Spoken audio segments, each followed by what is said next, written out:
Hello po, good morning po Luzon, Visayas, Mindanao at samahan nyo ako at gagawa na naman po tayo ng kabutihan sa ating kapwa. Manglilibre tayo ng pamasahe ngayon ng ating mga pasahero dito sa West Fairview, no?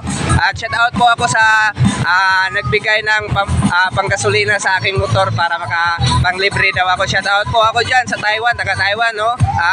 Shout out po ako sa mga taga OFW dyan sa Taiwan. So tara na, samahan nyo na ako. Maghanap na tayo ng pasahero para ilibre natin ng pamasahe ngayong araw na to. So tara na. Ayan po, si ate po ang ating nailibre ng pamasahe ngayong araw na to. Te, kayo po ba ay masaya po ba kayo na kayo po nililibre ng isang tricycle driver ng pamasahe? Masaya naman po eh. For the first time kasi. Opo. Ano po ako, taga Mindanao po ako. Anong pangalan mo, te? Kami po. Oo, talaga? Saan po kayo sa Mindanao, te? Sa Cagayan de Oro po. So, anak mo ito, te? Opo. Ano trabaho ng mister mo, te? Security guard po. Security guard? Opo, ate, wala ka bang babatiin? Batiin mo na yung mga mahal mo sa buhay. Ano po? Batiin mo na yung mga mahal mo sa buhay.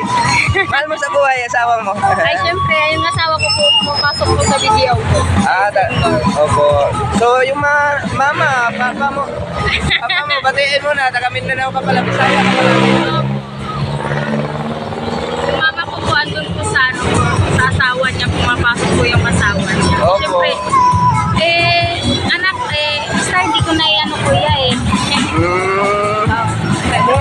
Ayan, so, maraming salamat eh. Ingat na lang po kayo palagi, no? Thank you po sa Opo. pamasahe po libre. Opo.